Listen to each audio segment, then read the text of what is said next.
No ar, programa Vereda Literária, conversando hoje com a ensaísta e professora Maria Zilda Ferreira Cury.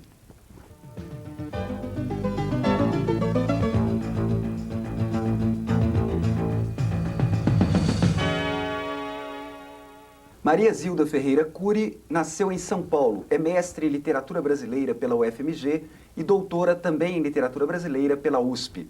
Dentre seus trabalhos destacamos Um Mulato no Reino de Jambô, O Diário de Minas, 1920-1925, Um Caminho do Modernismo em Belo Horizonte. E participação em Intertextualidades, Teoria e Prática, Teoria da Literatura na Escola, Presença de Henriqueta e A Trama do Arquivo. Atualmente, Maria Zilda Ferreira Cury é professora titular de Teoria da Literatura na Universidade Federal de Minas Gerais. Tudo bem com você, Maria Zilda? Tudo bem, um prazer estar aqui. Prazer todo nosso. Maria Zilda, eu gostaria que você começasse falando um pouco para nós essa trajetória sua, do seu envolvimento no universo das letras. Bem, a minha trajetória acadêmica é bem variada, no que eu considero uma vantagem. No meu caso, acho que foi efetivamente uma vantagem, porque eu fiz a graduação na USP, com uma linha, como se sabe, marcantemente sociológica, histórica, de estudos da literatura, atrelado sempre a uma perspectiva histórica. E comecei o meu mestrado em Teoria da Literatura na PUC de São Paulo, com uma linha bem diversa, né? E aí, transferida para Minas, eu vim para Belo Horizonte, terminei o meu mestrado aqui na UFMG, que, vamos dizer assim, fazia um meio de campo, uma linha que poderia mesclar as duas, né?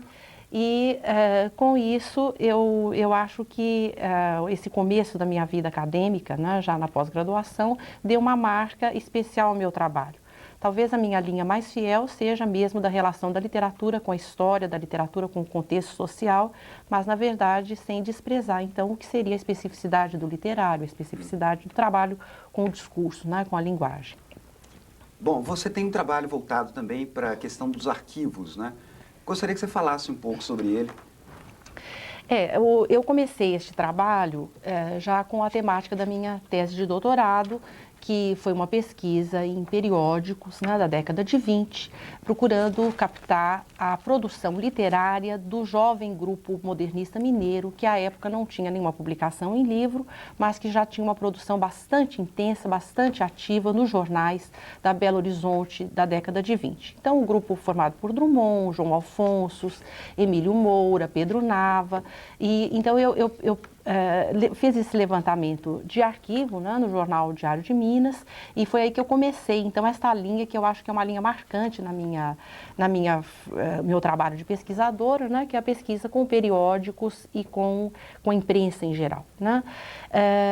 Esta linha eu também vinculei a minha pesquisa, a pesquisa que eu tenho na universidade, que é uma pesquisa no acervo de escritores mineiros, né? Primeiro com a Henriqueta Lisboa e depois trabalhando também com revistas de diferentes momentos de Belo Horizonte, né? O último trabalho foi com a revista Complemento, né, da geração do Silviano, do Frederico Moraes, Clausiana, né? Então, eu trabalhei com este grupo. Então, essa seria uma linha também de recuperação arquivística, né, de recuperação, porque muitos desses periódicos só se encontram em arquivos mesmo, em coleções particulares, né? Agora, em que consiste a tarefa de preservação de arquivos? Como é que você opera em termos? Bem, é um trabalho árduo esse de trabalho com arquivo. Por que seria um trabalho árduo? Porque a nossa prática, o mais comum, né, daqueles que lidam com texto literário é já ter o livro já pronto, é trabalhar com o objeto final já pronto. Quem trabalha com arquivos, quem trabalha com imprensa e com revistas, na verdade tem um duplo trabalho. Não é só o trabalho de análise, mas é o trabalho da própria constituição do objeto, né? Eu tenho alguns ensaios em que eu reflito sobre isso teoricamente, mostrando como é um trabalho, então, que nem sempre o trabalho final desse pesquisador aparece dessa forma, mas é um trabalho de formiguinha mesmo, que você vai pegando, como é o caso desse trabalho que eu fiz com o Grupo Modernista Mineiro, você vai pegando a notícia dia a dia para poder construir um objeto sobre o qual você vai falar. né? E é um trabalho importante porque é um trabalho que diz de nós, diz da memória dos nossos escritores, diz da nossa memória cultural. No caso aqui desse meu trabalho, diz da memória de Belo Horizonte, diz da constituição da cidade, a modernização da cidade. Isso, de um lado, eu vejo a importância deste trabalho nesta linha, que serviria para qualquer trabalho de arquivo, mas especificamente no caso do modernismo, porque, de alguma forma, esse levantamento, que é anterior, inclusive, à Semana de Arte Moderna, mostra que o eixo Rio-São Paulo, ele não, apesar de ser hegemônico no caso do modernismo, ele não é absoluto, né? Há manifestações modernistas em outros lugares do Brasil que cumpre levantar e explicitar para o leitor de hoje como é que essas formações grupais iam se fazendo em vários lugares, né? Em Minas, Belo Horizonte é um deles. Bom, especificamente no trabalho sobre Henriqueta Lisboa, você tem um artigo denominado A Biblioteca como Metáfora. Fala para nós sobre esse trabalho. Porque se a gente pensar todo o trabalho, né, todo isso também, no meu livro sobre intertextualidades eu levanto isso, todo o trabalho ele é formado por uma série, todo o trabalho literário, né, toda a produção literária, ela é formada por uma série de textos, né, do diálogo com uma série de textos. Então a biblioteca, no caso do trabalho com arquivos, e no caso do trabalho com acervos literários especificamente, ela acaba sendo uma metáfora deste mundo, né, de que o escritor se serviu para poder fazer a sua própria produção. No caso específico desse da Henriqueta, é o acervo que foi doado à Universidade Federal de Minas Gerais, né? O acervo Henriqueta Lisboa, que veio não só com os livros, mas veio com os objetos pessoais, com as cartas, né, que é um material riquíssimo de estudo para o pesquisador.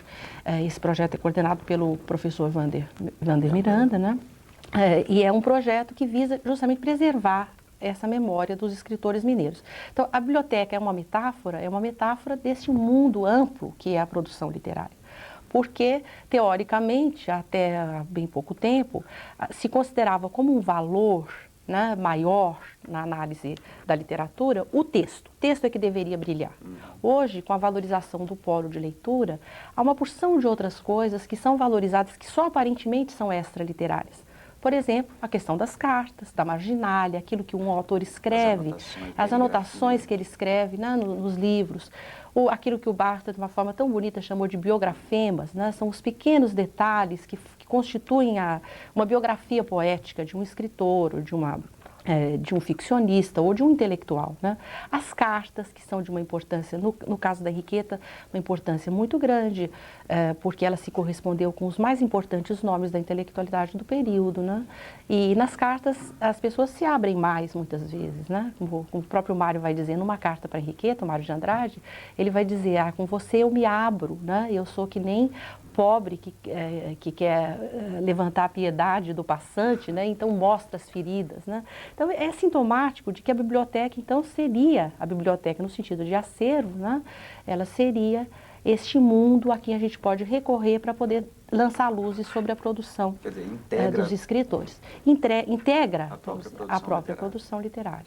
Num outro trabalho, seu Acervos, Gênese de uma Nova Crítica, né? Eu gostaria que você dissesse para nós em que consiste essa crítica, como é que nós podemos caracterizar essa crítica? Bem, nesse capítulo desse livro, Gênese de uma Nova Crítica, é justamente nisso que eu estou falando. Há um certo deslocamento, né? Não é mais só o texto que vai brilhar na sua estrutura e na sua, vamos dizer assim, singularidade, mas tudo aquilo que vai rodear o texto, vamos dizer assim, né? A questão do trabalho com a marginalia, que a crítica genética vem procurando recuperar. Então, a que se propõe a crítica genética? Como o próprio nome está dizendo, até um nome tirado das ciências biológicas, né? A crítica genética, ela se propõe a flagrar, por assim dizer, o processo de criação, as várias etapas do processo de criação. E isso, se a gente pensar em termos de hoje, né, em que a gente fica falando um pouco de morte do autor, de morte da origem, né, fica até meio paradoxal uma crítica que quer se voltar justamente para a origem do texto. Nós prometemos no bloco anterior terminar o assunto da crítica genética. E eu gostaria que você, a esse respeito também, falasse um pouco como é que está a situação dela no Brasil, quem a pratica, dentro da escola, como é que ela está sendo disseminada. Bem, ela não é uma vertente muito forte de estudo aqui na UFMG, pelo menos, né? Que eu sei que trabalha muito com crítica genética, a professora Melânia, né? Melânia Guiar, que está atualmente na PUC, né? Foi professora da UFMG, está atualmente na PUC. No Brasil, a gente tem um bom centro em São Paulo, né? Estudos do IEB, também na PUC de São Paulo. Paraíba tem um bom centro, Salvador, né, de estudos de crítica genética. Agora, é uma crítica que não é, ela está ainda iniciante, vamos dizer, né? Os trabalhos ainda estão mais na área só acadêmica mesmo, não há muita coisa publicada, né? Porque ela é iniciante, eu acho que no mundo, né? De uma maneira geral, né? E, a despeito da sua importância, né? Ela não tem assim, um número muito grande de adeptos, pelo aquele motivo inicial que eu já me referi. Pela própria dificuldade. Pela própria dificuldade de realização. Quer dizer, para, às vezes, decifrar um manuscrito, para você pegar um texto, porque a crítica genética trabalha com os rascunhos, né? Vai trabalhar com aquilo que é o imperfeito do texto, entre aspas, né? É o texto rasurado, é o texto que o autor desprezou, que o próprio escritor desprezou, né? E que a crítica vai atrás para poder reconstituir o processo de criação. De um lado isso, e de outro, que eu acho que também é um motivo para a crítica genética não ter tantos adeptos, é porque ela, de alguma forma, desmistifica a figura do escritor que já nasceu pronto, né? E que muitas vezes a gente quer preservar, né, os grandes mitos que a gente elege como os nossos escritores de predileção, né? E que... num certo sentido, isso desmistifica a literatura como algo que é de uma inspiração e que de imediatamente o escritor vem e escreve e aquilo já nasce pronto, né? O trabalho da crítica genética vem revelando o quanto o escritor também rasura, corta, o quanto há de interdito, de censura no seu próprio trabalho anterior à publicação em livro. Quer dizer, o quanto ele de fato trabalha. O quanto ele de fato trabalha a linguagem, né? Então, vamos dizer assim, esse bastidor do texto, muitas vezes a gente não quer revelar nem para a gente mesmo, né? Porque desmistifica um pouco esse trabalho de gênio, né, do escritor. Pois é, agora será que a maioria dos escritores também não contribui um pouquinho eliminando? Porque o Pedro Nava e o Drummond, por exemplo, o Drummond é que dizia para o Pedro Nava, né? Olha, não joga fora nada, guarda tudo, porque isso pode ser reaproveitado. Assim, e a gente pode até levantar a hipótese, se guardou, né? Tudo que você guarda é escrito, mesmo que seja num fundo de gaveta, de alguma forma você dirige a uma intencionalidade do olhar de um leitor, né? Sem dúvida isso. Mas no caso do Drummond, uma coisa curiosa, porque quando eu fui fazer a pesquisa para minha tese de doutorado, né, eu trabalhei com material de imprensa de Belo Horizonte anterior à publicação do livro do Drummond, como eu falei, que foi em 1930, o primeiro livro, né? E quando foi feita a reimpressão da revista, a revista do Grupo Modernista Mineiro, que é de 25, o Drummond já não quis ceder para Metal Leve o material para reimpressão. Ele dizia assim, bem, é material coisa de jovens, de adolescentes, eu não tenho, já perdi. Aí o Pedro Nava cedeu. Então, quando eu fui fazer a entrevista, eu fiz uma longa entrevista com o Drummond em 85, quando eu fui fazer a entrevista com ele mostrou a maior preocupação de eu ter encontrado esse material, que é inclusive anterior a 25, né? Eu pesquisei de 20 a 25 na imprensa de Belo Horizonte, ele era um adolescente de 18, 19 anos, né? Publicando. Aí ele ficou muito preocupado e muito incomodado com o fato de eu ter escafunchado esse material, né? Que ele falou assim, não, isso é coisa de gente muito jovem, mas manifestou a preocupação, porque o próprio escritor muitas vezes ele quer se preservar também, não revelar, alguns segredos, né? Essa produção inicial, por exemplo, né? Maria Zilda, nós vamos convidar agora a professora e ensaísta Ivete Volte para dar um depoimento sobre o seu trabalho. A professora Maria Zilda Ferreira Cury faz parte de um grupo de professores do Departamento de Semiótica e Teoria da Literatura da Faculdade de Letras da UFMG, que tem a preocupação de partilhar a pesquisa feita no âmbito da universidade com os professores de primeiro e segundo graus. Os professores Graça Paulino, Luiz Cláudio Vieira de Oliveira, Aide Ribeiro Coelho e eu trabalhamos com essa preocupação de voltarmos sempre ao nosso estudo para os professores de primeiro e segundo graus. E isso porque, num país pobre como o Brasil, onde há dificuldade de tempo para o estudo, nós que recebemos, que somos professores pagos também para estudar, devemos socializar, digamos assim, a pesquisa. E a Maria Zilda e eu, junto com outros professores, já fizemos, então, nesse sentido, algumas publicações. O livro Teoria da Literatura na Escola, com vários professores, e o livro Intertextualidades, Teoria e Prática, junto com a professora Graça Paulino.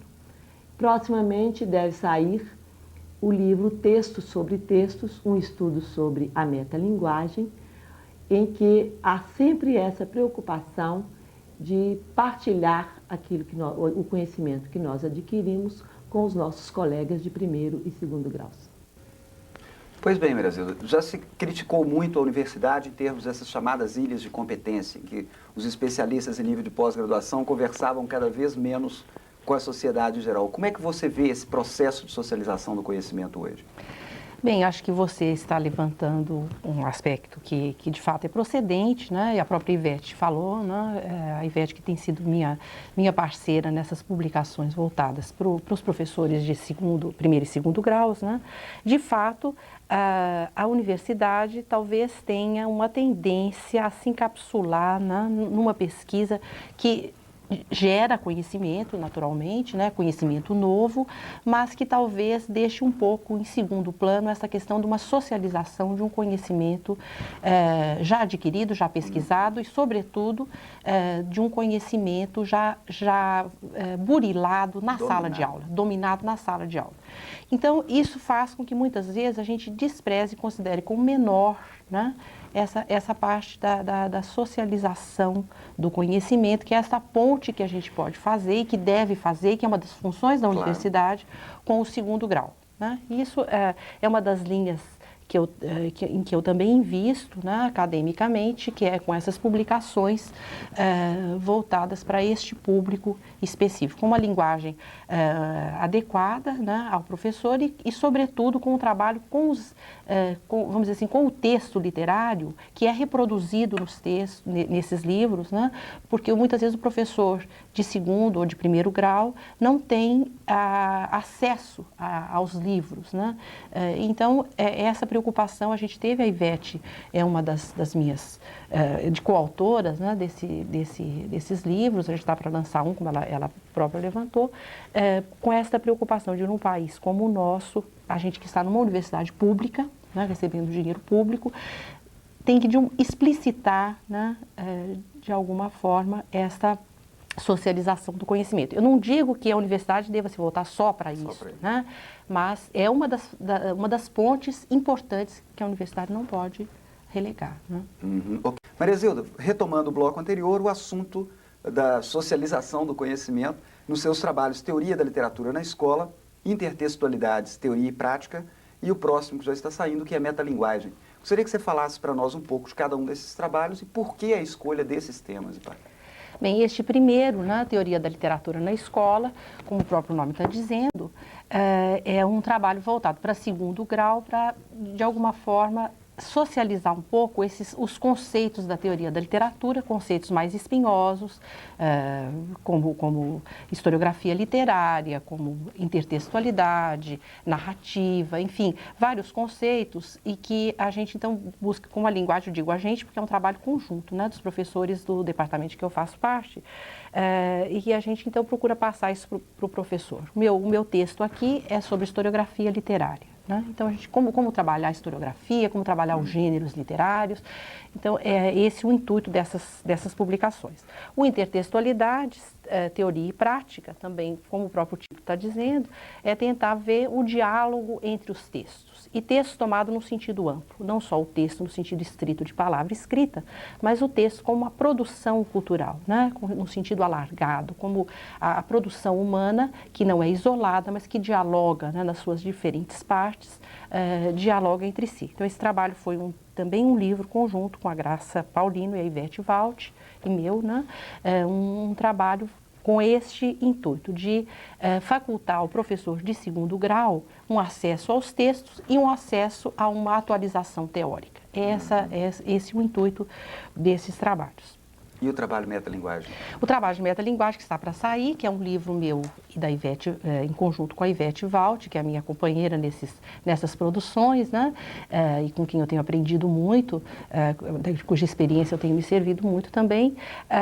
Esse trabalho, que se chama Diálogo, Textos sobre Textos, um estudo sobre metalinguagem que está para sair, é um trabalho que foca, então, a produção poética, né, a produção ficcional, enquanto refletindo sobre si mesmo. Né? Então, aquela metalinguagem, né, que é a linguagem sobre a linguagem voltando sobre si mesmo e fazendo uma reflexão no interior da própria obra de arte. A gente faz um estudo não só de poesia e ficção, mas também de cinema, cordel, propaganda, outdoor, música popular, né, para dar essa variedade da produção cultural dialogando os textos uns com os outros. Que, diga-se de passagem, o nosso século viu e vê acontecer bastante. Né? Sim, é a marca do nosso século, né? Do nosso tempo. Na publicação Literatura e Sociedade, você tem um artigo denominado O Avesso do Cartão Postal João do Rio, perambula pela capital da República. Este texto, que foi publicado nessa revista de literatura comparada da USP, né, é um texto, aquilo que eu estava falando do início, de cuja linha eu sou fiel, né, em todos os meus trabalhos, que é essa relação entre literatura e história. Aí eu enfoco a produção do João do Rio, de cronista, a sua produção de cronista, né, e no espaço urbano de uma Rio de Janeiro que estava se modificando, que estava se modernizando para ser o cartão postal do país. E o João do Rio, que talvez seja o nosso primeiro escritor repórter, né, aquele que sai, não um repórter preso, né, ao local de trabalho do jornal, mas aquele que sai e perambula como um flaner pela cidade, o João do Rio vai revelar o avesso desse cartão postal, ou seja, ele vai revelar os lugares escusos da cidade, ele vai revelar os prostíbulos, as crianças assassinas, os fumadores de ópio, né? Toda aquela população que vai viver do cisco e vai viver das sobras, né? dessa classe dominante que procura a europeia mostrar um Rio de Janeiro de fachada, né, de cartão postal só de frente. Né? Então, esse meu trabalho é uma das linhas de trabalho meu, que é a questão do espaço urbano, né, que eu já trabalhei no doutorado com Belo Horizonte e que eu recuperei aí nesse texto sobre o Rio de Janeiro do começo do século. Pois é, e Belo Horizonte está aí fazendo 100 anos, e vamos voltar então a essa questão do Diário de Minas. Você tem vários inéditos aqui com relação ao período de 20 a 25. Isso, porque vamos dizer assim, o centro deste meu trabalho é a produção dos modernistas mineiros, como eu já falei, na imprensa. Né? Então, são trabalhos ainda inéditos em livro. Muitos textos do Drummond, Drummond poeta, Drummond cronista, Drummond com artigos políticos, né? Que é algo, uma faceta desconhecida, ainda pouco conhecida do Drummond. João Alfonso, Emílio Moura, todos publicavam no jornal. Então, eu fiz o levantamento desta produção desses poetas. Mas não só, né? Na verdade, eu contextualizei essa produção no contexto maior do jornal que eu trabalhei, que foi o Diário de Minas, né? Então eu fiz um levantamento também de outras facetas. Por exemplo, da própria cidade de Belo Horizonte, né? Que se modernizava rapidamente. Então, da atividade teatral, dos imigrantes ocupando a cidade, do operariado, dessa cidade burocratizada que era Belo Horizonte no começo do século. Então, esse meu trabalho insere este grupo neste etos peculiar da cidade de Belo Horizonte, que a gente pode dizer que é um etos ambíguo, né? É uma especificidade ambígua de uma cidade que ao mesmo tempo era provinciana, trazia a marca, né, do provincianismo e de toda essa feição burocrática vinda de Ouro Preto, e ao mesmo tempo uma cidade que aponta para o moderno desde o planejamento, né? Uma cidade planejada e uma cidade que abriga este grupo que quer romper, né? E que quer ocupar um lugar nas letras nacionais em termos de crítica e de poesia. Bom, minha última pergunta para você está nessa linha. Eu gostaria de saber de você o seguinte: Minas, o Rio e São Paulo se polarizaram em termos, pelo menos, da discussão do modernismo. Como é que você vê Minas hoje no cenário das letras no Brasil? Bem, a literatura mineira ela tem uma força muito grande, né? Isso é inegável, né? A esta época, que é a que eu estou mais afeita, né?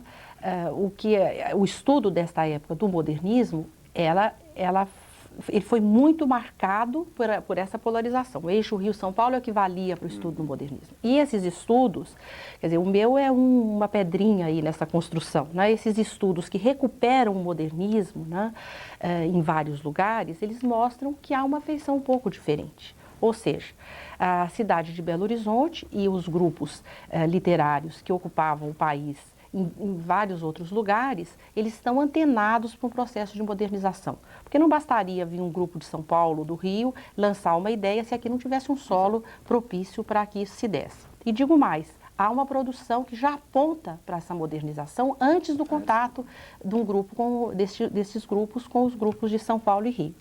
Então, me parece que esses estudos, eles vão acabar por revelar uma faceta muito mais rica, muito mais multifacetada, porque o modernismo em Belo Horizonte ele vai ter uma especificidade, né? E essas especificidades é que vão mostrar como o modernismo no Brasil vai ter essa característica múltipla, e não só vinculada aos dois grupos mais importantes, sem dúvida, mas que não são únicos, né? Bom, fica aqui um convite para que o telespectador conheça o seu trabalho. Sim. A última pergunta do programa, quem vai fazer para você é a professora Ivete Volt. Vamos lá? Maria Zilda, eu gostaria de saber a sua opinião sobre o fato de a própria universidade e os órgãos de fomento à pesquisa, como a CAPES e o CNPq, valorizarem menos ou até mesmo não valorizarem o trabalho voltado para o ensino de primeiro e segundo graus, principalmente no que se refere à avaliação, ao desempenho acadêmico dos professores. Bem, eu teria que fazer uma resposta longa, que talvez o tempo aqui não dê, né? Mas, de qualquer forma, você mesmo apontou, quando você deu o seu depoimento aí, para algumas, não justificativas, mas explicações dessa questão, e eu mesmo também já me reportei a isso. Que é o seguinte, tradicionalmente, a gente tem uma tradição na Universidade Brasileira de valorização das ciências exatas, das ciências biológicas, que têm resultados que se explicitam com mais rapidez, né? Uma aplicabilidade mais imediata, né? E com isso, os órgãos de fomento tendem a financiar mais essas áreas. E no caso das ciências humanas, como essa relação não se faz de uma forma tão rápida, né? A gente fica sempre um pouco mais a reboque, né? E a outra coisa é que talvez explique, mas não justifica, como eu estou falando, é porque essa socialização do conhecimento a que eu já me referi é menos valorizada do que a questão da construção de um conhecimento novo, né? Isso mesmo na nossa área. Né? Tudo que se volta para a escola de segundo grau, a gente encara assim como algo mais fácil, só aparentemente isso é verdade. Né? Esta ponte, eu reitero, a universidade não pode deixar de fazer. Né? Ela é sua função política, inclusive. Né? Ok. Maria Zilda Vereda Literária agradece a sua entrevista e deseja mais sucesso para o seu trabalho. Muito obrigada, eu é que agradeço. Contamos com você aqui no nosso próximo programa. Boa leitura. Muito obrigado.